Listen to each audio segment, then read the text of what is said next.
Hari ini kita live di segmen Cuan, curhat bareng Sobat Cuan dengan tema kupas tuntas saham di sektor infrastruktur. Jadi kalau saham-saham di sektor infrastruktur itu Sobat Cuan bukan cuma tentang konstruksi ya, yang belakangan lagi rame banget karena IKN. Tapi juga ada macam-macam, ada misalnya jasa marga, terus juga ada menara, lalu juga ada telekomunikasi, itu masuk ke saham-saham infrastruktur. Nah, Sobat Cuan, nanti kalau misalnya Sobat Cuan mau ada pertanyaan terkait materi, bisa tulis di kolom question box agar pertanyaannya tidak tertutup oleh pertanyaan teman-teman yang lainnya gitu ya di kolom question box. Oke, sorry, aku update dulu sebentar. Jadi hari ini indeks kita di angka berapa? Minus 0,8%. Minusnya cukup tipis ya. Minus 0,5%. Turunnya ya cukup banyak, tapi nggak sampai 1%, masih oke. Nanti kita tinggal lihat di jam 5 sore nih kira-kira asingnya net buy atau net sell. Wajar aja sih kalau misalnya belakangan hari ini IHSG-nya gak kemana-mana ya, sehari naik, sehari turun, sehari naik, sehari turun, karena memang naiknya sudah banyak. Jadi ada kemungkinan akan saya tulis dulu beberapa waktu di range 7.070 sampai 7.200. Tapi karena kita tidak membeli indeks, tentunya kita tidak perlu khawatir dengan pergerakan IHSG. Yang penting Sobat Cuan fokus aja sama trading plan Sobat Cuan, dan juga fokus sama planning investasi Sobat Cuan. Jadi kalau misalnya trading ya beli based on technical, kalau udah di resistance ya bisa jualan dulu gitu untuk menghindari volatilitas atau penurunan yang tidak diduga-duga. Kalau misalnya Sobat Cuan tipenya adalah investor, maka kalau misalnya terjadi penurunan terus harga sahamnya kira-kira sudah cukup murah, bisa mulai beli atau bisa koleksi secara bertahap untuk dipegang secara jangka panjang ya, 1-2 tahun ke depan, seperti itu.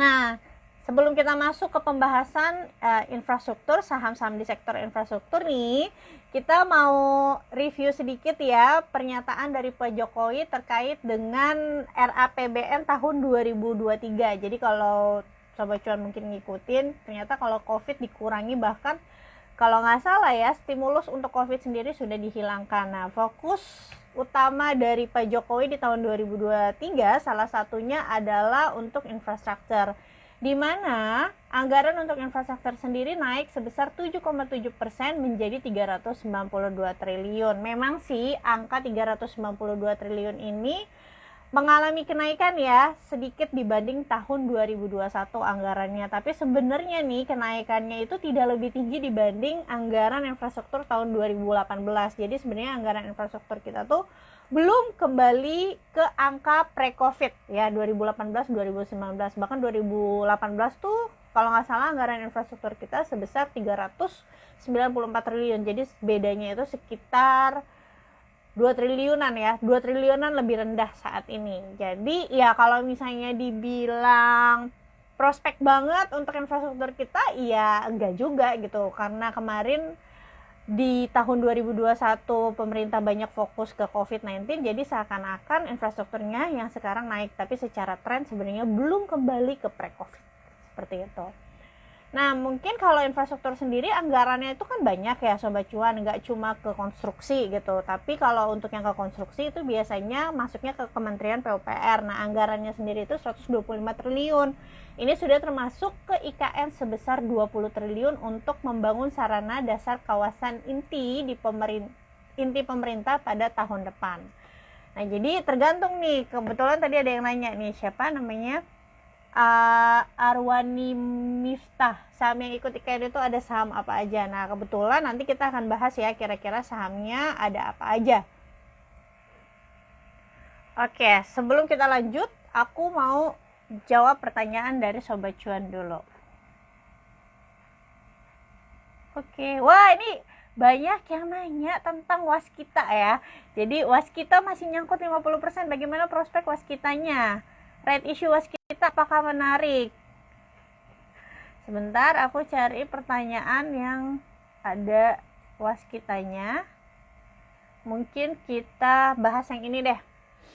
Right issue waskita apakah menarik? Jadi Sobat Cuan, kalau Sobat Cuan ngikutin beritanya di tahun ini ya, kira-kira mungkin di bulan November, waskita itu akan melakukan right issue kembali, termasuk juga PNM. Jadi PNM itu adalah dana dari pemerintah yang disuntikin untuk waskita sebesar 3 triliun, dan juga right issue yang dilaksanakan ke investor publiknya itu sekitar 39 triliun. Jadi ada total dana yang diincar oleh waskita di bulan November ini sekitar 6,9 triliun dengan menerbitkan lembar saham sebanyak 8,7 miliar lembar saham ya. Jadi sebenarnya kalau dihitung-hitung harga pelaksananya nih ya, ada kemungkinan kalau target dananya 6,9 triliun dengan right issue 8,7 miliar lembar saham, itu ada kemungkinan harga pelaksananya itu di sekitar harga Rp700. Harga waskita sendiri saat ini 540. Nah, pertanyaannya adalah biasanya nih kalau right issue itu ya, kalau harganya masih di atas, biasanya harga induknya suka dinaikin ke atas supaya orang-orang mau tebus right issue-nya, biasanya seperti itu. Tapi sayangnya kalau right issue-nya right issue BUMN ya, dari sepanjang historisnya biasanya harganya nggak dibikin kayak gitu. Entah kenapa ya, right issue-nya BUMN itu sedikit berbeda dengan right issue-nya perusahaan-perusahaan swasta gitu ya. Kalau misalnya Sobat Cuan masih ingat, seperti misalnya BBRI di tahun kemarin, kita tahu BBRI juga melaksanakan right issue ya, dari harga 5.000 harganya dibawa turun dulu ke 3.600 gitu ya, karena ternyata harga pelaksananya tuh di 3.600. Terus juga BJBR juga BUMN kan. Jadi BJBR juga sama, ketika melakukan right issue harga sahamnya malah turun dulu gitu. Ini berbeda sama saham-saham swasta. Kalau saham-saham swasta biasanya kalau right issue malah harganya dikerek naik ya, supaya orang-orang mau tembus right issue-nya. Nah, aku juga kurang tahu kenapa, tapi memang BUMN sering sekali seperti itu. Jadi menurutku, apakah layak untuk ditembus right issue-nya? Pendapat pribadi sendiri menurutku kurang ya gitu. Jadi kalau kita lihat tahun kemarin juga waskita itu sempat ada jalanin right issue Sobat Cuan di bulan, pokoknya akhir tahun 2021 kemarin ya, dengan target dana 11 triliun, tapi itu juga yang kesampaian itu cuma ngumpulin 9 triliunan, dan yang paling banyak nebus itu pemerintah. Jadi investor publiknya itu nggak terlalu banyak nebus. Jadi kalau perusahaan terlalu sering right issue ya, apalagi yang hutangnya gede kayak waskita seperti ini, ya memang kalau saham-saham konstruksi itu mereka itu butuh pembiayaan yang besar, karena kan mereka jalanin bisnisnya itu turnkey biasanya ya. Turnkey itu maksudnya gimana? Biasanya mereka misalnya ada kontrak jalan tol gitu ya, mereka kerjain dulu, misalnya DP-nya kecil dulu, nanti kalau udah selesai baru dibayar gitu ya. Nah, karena hal inilah yang menyebabkan saham-saham di subsektor konstruksi itu biasanya punya hutang yang gede-gede, karena untuk menjalankan operasional dari membangun jalan tol itu biasanya harus cari pinjaman. Nah, pinjamannya itu macam-macam, bisa dari bank atau dari obligasi. Tapi kalau misalnya nih hutang dari bank dan obligasinya udah terlampau besar, biasanya nanti kan banknya udah nggak berani kasih pinjaman lagi kan, atau misalnya obligasinya takutnya nggak laku. Akhirnya mereka melakukan skema penanaman modal dengan cara right issue. Istilahnya untuk dapetin duit mereka terbitin yang namanya lembar saham yang baru. Jadi ibaratnya kalau right issue itu cara murah untuk dapetin uang, dana fresh gitu. Nah, right issue sendiri kalau misalnya dipakai untuk ekspansi itu bagus, asalkan perusahaannya ya memang jarang ya melakukan right issue. Tapi kalau perusahaannya sudah terlalu sering melakukan right issue untuk ekspansi, berarti kan ada permasalahan dalam struktur balance sheet-nya gitu. Apalagi kalau perusahaan-perusahaan yang cuma right issue untuk bayar hutang, kalau kalian misalnya sebagai investornya gitu ya Sobat Cuan, masa kalian mau sih beli saham untuk bayarin hutang dari perusahaan? Pasti kan secara logika nggak mau ya. Jadi kalau menurut aku pribadi, disclaimer untuk right issue waskita kurang menarik seperti itu. Oke, cuma kalau misalnya kita tanya, jadi gini, kalau cara analisa konstruksi itu, jadi konstruksi kan termasuk di dalam sektor infrastruktur ya. Kalau kita mau analisa atau mau pilih saham konstruksi nih, misalnya kalian yakin nih IKN akan berjalan, itu biasanya kita lihatnya itu pertama-tama bukan dari laporan keuangannya, tapi dari kontrak yang mereka dapat. Karena dari kontrak yang mereka dapat itu nantinya akan menghasilkan cash flow perusahaan, karena model turnkey yang tadi aku bilang ya. Jadi biasanya mereka dapetin kontrak dulu, baru nanti dibayarnya belakangan, seperti itu. Nah, kalau kita lihat nih, sekarang ini untuk waskita sendiri memang sudah dapat kontrak baru di semester 1, angkanya tuh cukup besar, sekitar 9 triliunan, karena waskita itu menang proyek di Timor Leste, seperti itu. Jadi ya tergantung sobat cuan ya, itu tadi kalau menurut aku pribadi.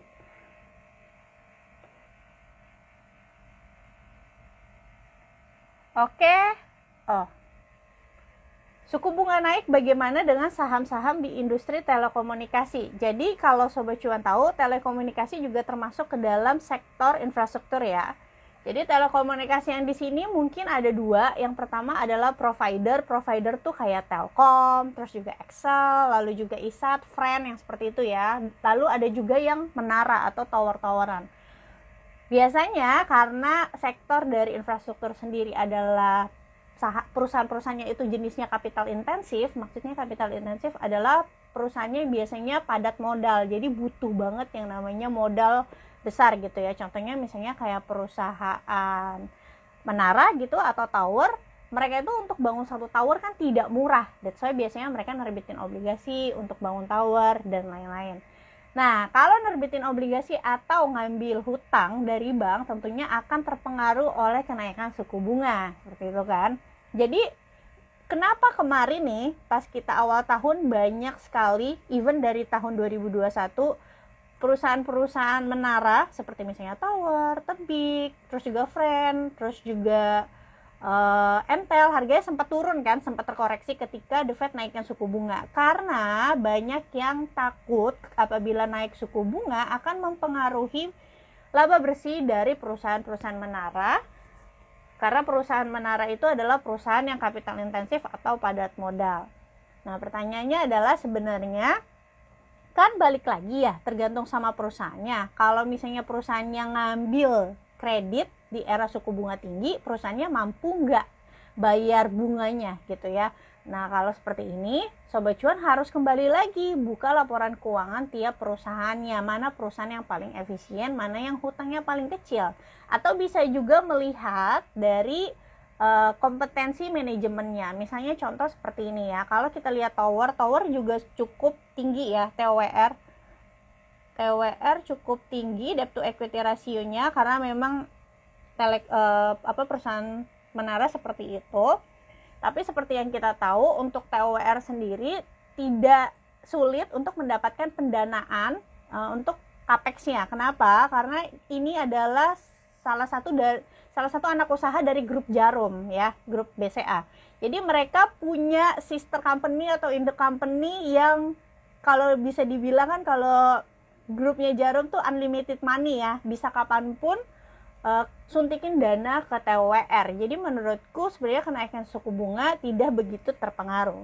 Untuk Tebik seperti apa? Kalau Tebik sendiri, karena Tebik itu sudah meluncurkan obligasi Sobat Cuan di tahun kemarin ya, sudah meluncurkan obligasi dengan kupon tetap fix ya, sekitar 4-6%, karena ada 2 obligasi yang dia keluarkan. Jadi seharusnya dia udah duluan nih, sebelum suku bunga naik, mereka udah terbitin obligasi duluan, supaya kalau suku bunganya jadi naik, return atau kupon yang dia berikan ke investor obligasinya itu tidak terlalu tinggi. Cuman tadi aku ada baca berita, ternyata dari Tebik sendiri ada mau menerbitkan lagi obligasi ya, menerbitkan lagi obligasi sekitar 2 triliunan gitu. Tapi kalau misalnya ditanya pengaruh nggak, sekarang suku bunga udah naik, suku bunga kita naiknya baru 0,25%, Sobat Cuan, dan angkanya menurutku masih cukup rendah. Kenapa? Karena di tahun 2014-2015 ketika kita habis taper tantrum di 2013, suku bunga kita itu tinggi sekali di angka 7%.